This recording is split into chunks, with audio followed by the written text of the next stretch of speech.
A lot of people will hire someone similar to themselves. So they're like, wow, this person's just like me and they have the same strengths as me. But is that who you need on your team? Like that may not be the best fit. Maybe you need someone completely opposite, so we gravitate toward, people like us, right? Because we like them, but that may not be the best fit. Something to think about. Right. If anybody who read Gretchen Rubin's book, For Tendency, it's breaking down so simple that, personality can be all these vast majority of things, right? If you take the 16 personality quiz or Bryce Meyer, whatever. But actually down to the core, there are 4 different major types. So can you learn each other's type and learn their tendency so you're not butt head with each other?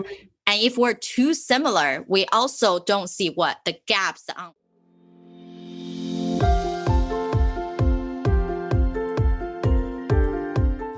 Hey there, my friend. Welcome to the Powerful and Passionate Healthcare Professionals podcast.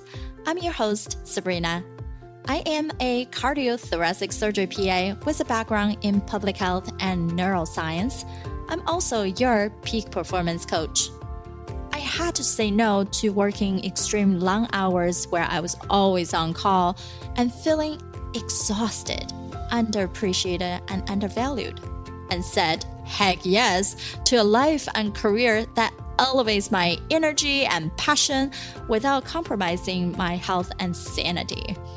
Now, I'm among the mission to support ambitious healthcare professional like you with a demanding career to become a confident leader who are living purposefully and fulfilled to truly be both a powerhouse in your career and a passionate person in life.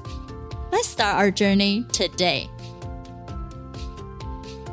Hi, everyone. This is Sabrina. Welcome to another episode of the Powerful and Passionate Healthcare Professionals podcast. And today we have another exciting guest with us.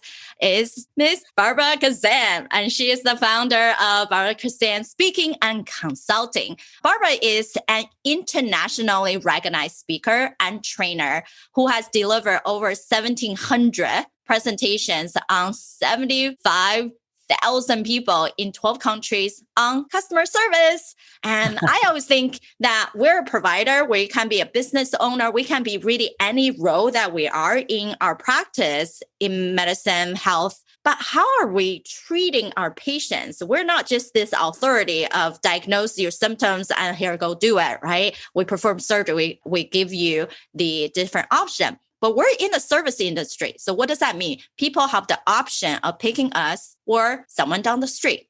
And the differences in how we make ourselves stand out, not only our special niche, the way that we treat people, but it's how they feel as the customer. And so that's why Barbara is here. So she is known for her high energy, high impact delivery, her wits, and her ability to really just tackle these real issues in her audience. So back in 2019, Barbara was chosen to be the top customer service consultant of the year by the International Association of Top Professionals. And same year, she was also awarded the CSP, Certified Speaking Professional from the National Speakers Association. And she is one of the 3 women in the world to have achieved both of the designations as well as the Toastmaster accredited speaker, which is exciting. I'm also in Toastmaster. It's fun to be in the speaking world to really bring out your message. So thank you. Thank you so much, Barbara, for being here with us. I am super excited, Sabrina. Thank you for having me. Yay. I would love it for you to share with our listeners, our providers, in a sense of how did you get here? How did it become speaking and specifically on customer service, something you really devoted yourself into? Okay. Do you want the long version or the short version? Just kidding. So it was a long journey, but a fast one. So I'll make this quick. So out of college, I actually have a bachelor's degree in chemistry. So for 10 years, I worked as a chemist until I realized I don't like it. So I quit, like with having no future job prospects. I don't really recommend that. But I was at the point, here's where I was. I was good at my job, but I didn't like it. And it's hard to get motivated if you don't like what you do for a living. So I quit, no job.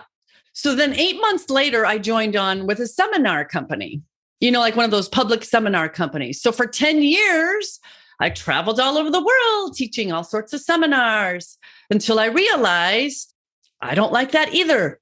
So about 7 years ago, went out on my own, started my own company. I hired a speaking coach because I wanted to teach attitude. I really think that attitude in life is so important. So I hired a speaking coach. I'm very big into coaching. And he said, companies don't buy attitude. What they buy is customer service, leadership, and communication. Pick one. So I chose customer service because customer service is attitude, but I'm obsessed with customer service. Everywhere I go, I see it. I mean, I travel a lot. My mom has been in and out of the hospital my entire life. So healthcare is where I was drawn, and customer service, and together, that's where we are. Yay. Yeah, exactly. What are you drawn to, right? Like a lot of us are thinking about the career path that we pick is that does it align with what we wanted, our future, right? And then I also say, does it align with the lifestyle you wanted? And does it align with something you wanted to grow, right? And then I'm so excited for you. It's like, well, I kind of just learned a bunch of stuff and then this is what I'm drawn to. So how come this is a particular way that you feel like one of the most important factor into our growth success as a practitioner and also a business owner per se to deliver care for our community? Oh, I'm so passionate about the patient experience because I think it's one of the easiest things to deliver. I mean, like what you said, there's a lot of competition for healthcare. And nowadays, with all these vaccination sites, people are being introduced to all sorts of different competitors. Where are they going? Walgreens, CVS. A friend of mine went down to a tent in a parking lot south of me and learned about a new healthcare organization. Is it Albert? So people have lots of choices. And what's interesting, they're being treated very well at these vaccination sites. Like they'll come out and be like, wow, I feel so special. So to deliver that extraordinary experience, it doesn't take a lot of time. What it takes is presence with each patient, each moment to create that memorable experience, just like you stated. Why I like it is that it's not about time. It doesn't take a lot of money. It doesn't take a lot of time to create that positive, memorable experience. Yes, it's very personalized in a way. And we talk even personalized medicine and people start talking in genomics, right? Cell, individual, like sequencing, gene expression. But we don't have to even go down to that much science, but just on the personal people to people level is you make them feel good, appreciated, valued, right? And being heard, seen. And then, of course, they wanted to come back to you because you're so important. You're almost a friend, a very true supporter, and not just, well, I have to go to my doctors to get this prescription. Oh, what else are they going to tell me? Right. Right. Especially a lot of people, I feel like the younger, the 20s, 30s, and even maybe some 40s, we feel like, oh, our body is pretty healthy. I don't need a primary care even. Why do I need to see someone? I'll just see someone for a specialty if I need something. And that is not what we always trying to do is prevention, right? Prevention in medicine. We know it's the less costly and better result. And that means how can you preventatively carry out best service, the best customer experience for your people so they continue to come back to you and not feeling like this is a one-time deal. Right. I even remember one of my primary care doctor, he's in a convenient location. I like him a lot, but I never went back because his front desk and billing people are just difficult to work with. That's right. And it amazes me how the front desk folks or the people that answer the phone are usually the least paid, least trained, yet they're the first impression and they set the tone for every other interaction. So it always amazes me how I don't think a lot of practices pick the right people for those spots. I mean, like that person needs to like people. They need to be upbeat. They need to be friendly, and I think that some of the people we pick are very efficient. They're fast and efficient, but I don't think they like people.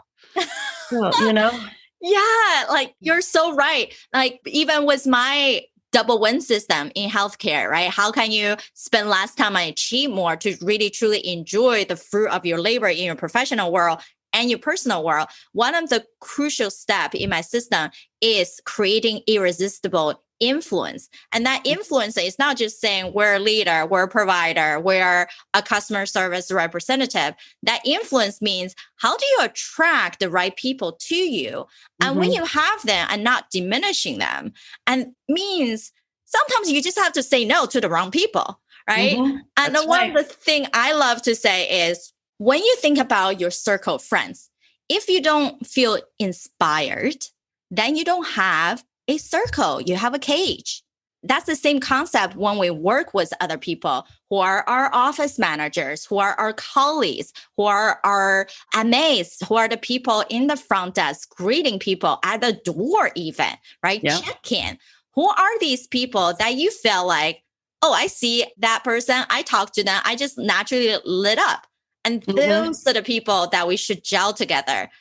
That's right. Right. You get one negative person and it impacts everybody.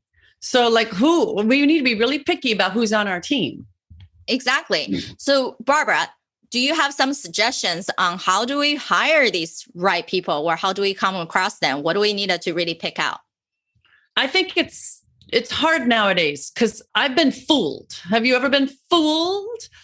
These people interview well and they seem to be great. And then after about a month, they're completely different. So I think it's, first of all, being very clear with your culture. What is your practice's values? Like, what do you represent? And then I would have other team members interview them. I would have everybody interview this person, especially the ones that need to work with them, because they'll see things you don't. But then I would still have a 90-day policy. If you don't exceed or meet these expectations by 90 days, you're out of here. And that's like their choice, right? Set the clear expectations up front. Oh, boy. But then the leaders, the physicians and the office managers need to demonstrate, right? They need to treat them well and demonstrate what they want them to do. Exactly. And that's the part we say, let's not diminishing that talent, right? Highlight that. Right. And if you don't even know how you could potentially, there's 6 different types of diminisher. If you don't even know what you're doing, then of course, you are not going to appreciate your team the way that they deserve to be appreciated. And then they are not going to step up to be their best either. And to say that we have to be cautious about when we need to hire, right? Have these policy in place just so we have some meat in the game, right? That's correct. We can be even more self-efficient, motivated, and be able to be an innovator in our own individual as well. If we can't even see our colleagues doing that, how can we really expect everybody else or even ourselves to show up strongly? So I totally agree with you on that. Everybody in the team, especially those who are going to work with the new hire, need to be on that conversation of interview. It's not to be intimidating. It's just simply, can our personality match so we can work easily together and not hire based on how many CVs certification you have? Right. And another thing that's interesting, what I've noticed, a lot of people will hire someone similar to themselves. So they're like, wow, this person is just like me and they have the same strengths as me. But is that who you need on your team? Like that may not be the best fit. Maybe you need someone completely opposite, so we gravitate toward, people like us, right? Because we like them, but that may not be the best fit. Something to think about. Right. If anybody who read Gretchen Rubin's book, For Tendency, it's breaking down so simple that, personality can be all these vast majority of things, right? If you take the 16 personality quiz or Bryce Meyer, whatever. But actually down to the core, there are 4 different major types. So can you learn each other's type and learn their tendency so you're not butt head with each other? And if we're too similar, we also don't see what the gaps on other people are seeing. That's right. Yeah. And then like troubleshooting, I mean, like if you're too similar, you're narrow-minded. So you need someone that can help you think, oh, look, this is what we need to change. This is where we can improve. But if you're too similar, you won't see it. Right. And then be okay when people are speaking up and that has nothing, you didn't even thought about it. But at least remember this, people are always right 10% at a time. So you can be more exploratory when people are bringing you new ideas on how to remodel, how to change. So that's why even from anybody out there who come to me, oh, they wanted to open up their own practice where they just wanted to make a lateral move into consultant or a completely different field in medicine. Like, that's awesome. But think about when you become your own boss or when you're trying to search for the next career, let's not search for exact description on what you want to do, but search for the dream boss that you want to have. And that also means if you're creating your own practice, you need to become that ideal boss you want to have for everybody else around you. Absolutely. It all starts at the top. Right? The impact is major. It's any small thing that you do, it can have a ripple effect. So knowing if something doesn't happen, even as a practitioner now, when we are constantly saying yes to the task, to the things that don't align with who we are as a person, how we want to deliver value to our team, to our patients, then that's on you. It's not on everybody else. If we can't even own up to our decisions, to our actions, then you can't stop that ripple. It's you create it. You drop the stone in the pond. Right. Absolutely. Even like, here's an example. This one medical assistant said that when the providers would walk in, they would never say hello. They would just walk in and like, what? I mean, something simple like that. Then they get mad at them for not greeting patients or something. Like, well, we're demonstrating what we want people to do, right? Exactly. That's just so silly. I know. If you don't even care about your own team to say hello, right? Then how are you expect your team to treat all these strangers that's walking to your door? Right. That's right. So anything else that you feel like is very crucial and important when it comes to delivering the best practice, having the well-oiled customer service experience? Well, with all practices, it's having you kind of mentioned it, the structure around it. Like, it's great to hire all the great people, but do you have customer service protocols? Is there consistency in how you answer the phone? Like, does everyone wear a name badge? Do we get the patient's preferred name and does everyone use that name? Or do we call the patient whatever we want? So if you have structure around it, everyone knows how to behave and then you can hold people accountable. So that's just kind of a tool to help you, let go and trust people will do what you ask. But you got to have the structure around it. Right. That structure also means it's easier when you hire a new person to train them. So you have consistency. Even someone leaves, you don't feel bad that, oh, I just have this big gap. You can easily replace someone to fill that gap. Now you have a specific training system. That's correct. Right. And having the right people is hard. Just like what Barbara is saying, right? Like you're saying, it's difficult sometimes. Like, who's going to come into your door? Like, if the person is just acting on the best behavior, but then the truth come out. And one of my clients, I just spoke to him this morning. He runs a huge chiropractic, 20 different providers under him. And guess what? One biller walked out after 5 years. He felt detrimental. How can we even change that? Right. Like we can change it into even a gift for us. Maybe that person left, not because what you haven't delivered for your team, for you people. Maybe it's just the right time for them to leave before they slow down your own momentum. Right. That's why we mention like, it's okay. When people are not supposed to be in your circle, let them go. Right. Yeah. My question is, was that person good? Like, was that a star player that you lost? Or was it okay? And then I would interview them. Especially if you have a relationship with them, go, hey, I understand you're moving on. Could I ask you a couple questions on why you moved on? Was it me? Was it culture? Because if you don't know, you can't do anything about it. Right. Right. Exactly. Yeah. Because then we are creating new stories in our own head. That's right. Yeah, we make it up. Yeah, yeah. Mm-hmm. And then you become avoiding. Oh, if they left, okay, fine. I'll just replace them. That mentality without learning the true meaning behind it, then you're always going to question. That's right. Yeah, you can't improve, or maybe there's nothing to improve, like you said, Yeah. Right. And sometimes it's the in right moment. If you let that person go, that also means you allow yourself to open up an opportunity for the right things and right people to come to you. Right. One more thing too, Sabrina, what I always encourage my leaders in particular is to have one-on-one meetings with their staff members regularly, maybe once a month, maybe once a quarter, because this shouldn't be a surprise. If you have one-on-one meetings and you have established a relationship with them, they'll let you know. Either they're unhappy or, I have this job offer coming up, because you have a relationship with them. So I don't want it to be a surprise where they come in one day and say, that's it, I quit. Because that means that they don't feel open enough to talk to you. Exactly. And even you feel like you have created a culture in your practice that everyone has each other's back. And it still need to be assessed periodically on checking in. And having that one-on-one, people feel more appreciated. Oh, you actually care about what I wanted. And it doesn't matter if you're the practice owner or you just have a manager even touch base. That's right. Absolutely.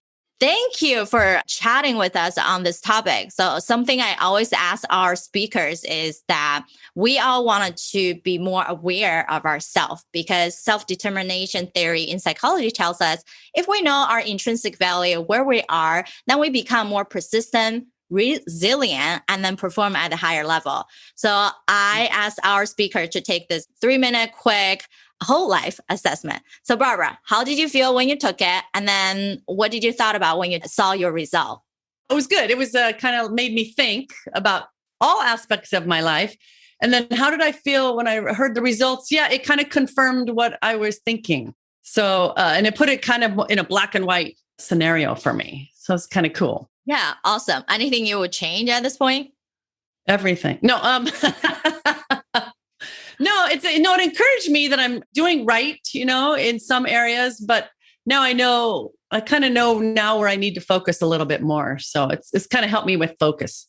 Awesome. So I know a lot of people going to want to talk to you on optimizing their own practice as a clinician or their own private practice, right, as a whole. So how can people get in touch with you to ask you questions or potentially work with you? Well, that's super easy. So they can go to my website, which is my name, which I'm sure you will spell for them, barbarakhozam.com. Email is very simple, barbara@barbarakhozam.com, or Facebook, LinkedIn, Instagram. I'm all over the place. Yay. We will have all of that in our show note and tag you everywhere so we can be omnipresent. Thanks everyone for listening in, chatting, hearing us about this topic. And I know that you have taken away a lot from it. So we would love to hear from you what you thought about it. So please leave us a comment on iTunes. And if you wanted to really connect with us, feel free to reach out. For those of you who also wanted to see how are you performing, reduce your chaos, feel free to go to sabrinaromback.com/blueprint. See if I can create that blueprint for you. I have a little gift on there as a 3-minute segment from Fox News where I discuss some of the tactful, easy steps for you. So until next week, bye everyone. All right, my friend, how did you love this episode? Make sure to subscribe to our show so you can continue to build your positive intelligence for that beautiful mind of yours to live powerfully and passionate. I know this is just the tip of the iceberg. You probably have a lot more questions on actually how do I implement those things into my own life? Well, this is the solution. Joining us inside the private Facebook group, go to facebook.com/groups/powerful passionate, where I go live weekly to answer any questions that you have and continue to put more resources for you. to help you to get to that point. You can be both powerful and passionate, where you're no longer working on any mundane work and truly focusing on the things that matter. You can be both powerful and passionate, where you can overcome any mental roadblocks keeping you from success. You can be both powerful and passionate, where you feel energized from the moment you woke up to the time you go to bed. Join me, and together we can create a life where you can be both powerful and passionate.